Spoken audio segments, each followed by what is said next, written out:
There's so many things happening at the same time. At the hospital, outside the hospital, on the White House, the Pink House, animals flying to different countries, conversations with possible adopters. There's so many things going on that it's very difficult for me to update on each one of the animals as often as I should. Add to this the fact that our surgeon is probably one of the busiest vets in the world and is flying constantly to different countries for conferences, symposiums, and it's becoming really difficult to coordinate everything. For it to happen, and at the same time to show it to you here on the YouTube channel. So this is the reason why there are some animals like Laika, like Bruno, that haven't had any news for a few days. So anyway, let me begin with some updates, okay? Right, let me start with Laika. Laika was rescued mid-June, I think it was. When she arrived to us, she was completely emaciated, in a terrible condition. Her jaw was broken, and it was broken in a way that it had already set. So her entire jaw was completely locked, like if it was cement. She couldn't open her mouth except for a few millimeters. It was gonna be a really difficult case. From the beginning, we set out to design a special prosthesis. So we contacted a biotech company in the north of the country and we started designing this. Now it was summer, back and forth, CT scans, measurements. I mean, there's been a constant flow of information. They made a model, then the model didn't work, so they had to make another one, then it was okay, then they have to make it with the special material. I mean, the whole process has been really complicated. So this is the reason why there hasn't been any update on Laika, because you know, she's here, she's putting on weight, she's doing really, really well. I'm gonna show her to you right now, but her entire, the process of her surgery is being delayed, postponed, but it's okay. It's okay. We need to do it. I mean, look, what we are aiming to do here is very difficult. So we better do it right. Right. So anyway, here is Laika. Here's a bit of her story, and here's Laika today.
Another update. Bruno was rescued a couple of months ago, and again, very old dog with a chronic injury, with broken ligaments. We are considering the possibility of doing a complete full knee prosthesis. Now, this is again very complicated. Lots of measurements. You have to fly in the actual knee from Switzerland. As I say, complicated. So Bruno is with us. He's doing fine. He's in no pain. He's being treated. As I said, it's an old chronic injury, and we're gonna fix it, but we have to wait until the right moment comes. So again, here is Bruno. He's doing great. Many people are asking me about him. Just don't worry, he's fine.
Lolo was operated last week. He had a very bad hip fracture. Now, surgery went very well, and that has been a success. But after the surgery, he developed a very rare kind of infection. It's difficult for me to explain it to you here, but a bacteria started ascending through his spinal cord, and it set on some of the vertebra on the base of the neck. This is called fasciitis, and this fasciitis process, it doesn't happen normally on dogs. It's very rare that it happens on dogs, but it happens on horses. So the treatment for this has been just complete rest, painkillers. He's been on Buprex, and he's much better now. Of course, antibiotics as well. And I have to tell you, he's much better. He went through some days of extreme pain, and it was very alarming. But I'm very happy to show you that Lolo is doing so much better. Here is Lolo.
GORDY. GORDY arrived to us after being attacked. Somebody cut her neck, and she couldn't swallow anything after that.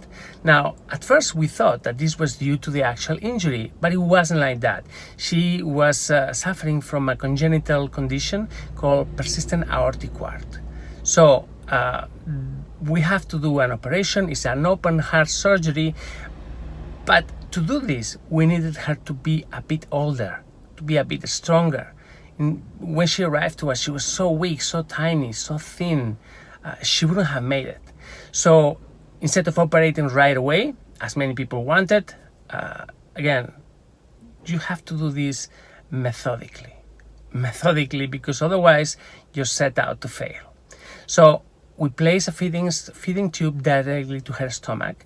She's been receiving food directly into her stomach for the last month and a half, and she's doing so much better. She's grown, she's developing, and now we are in a position to operate. I cannot tell you when she's gonna be operated yet, but it's gonna be happening very, very soon. Anyway, here's GORDY.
Cuando empieza a comer, tiene como sensación de ahogo, ¿sabes? Empieza a comer, se le empieza a acumular ahí.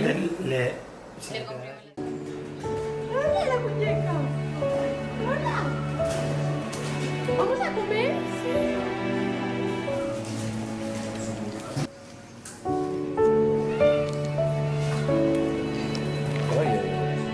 ¿Qué es eso? ¿Se llama así?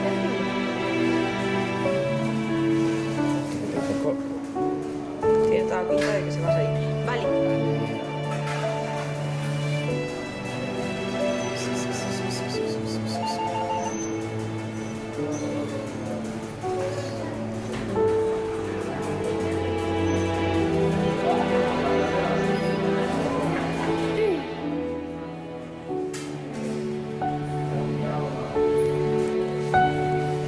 Madre mía, qué bueno todo eso.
Finally, Gino. Gino came to us with 4 very bad fractures. Now, they are so bad that they cannot be operated at the same time. So we need to do 2 surgeries. We don't want the surgeries to be too long, because the longer the surgery is, the higher probability of problems, infections, etc. So we're going to do it in 2 parts. This morning, Gino was operated. We fixed the femur and we fixed the tibia. And I tell you, it was a really, really bad, really long surgery. And I mean, sometimes, I wish you could be there, because nowadays I'm not putting these surgeries on YouTube because YouTube blocks the video and demonetizes everything, but I wish you could see it. Those surgeries are really complicated. They require a lot of people working together as a team. They have to put the muscles, they have to put the bones into place, fix everything with special plates. I know we make it look very simple and very easy, but it's not. Anyway, just wanted to show you some images of Gino and his surgery.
So I made this special video to show you that all our animals are fine, that some of them are still waiting to be operated, but that they are all on the way to recovery.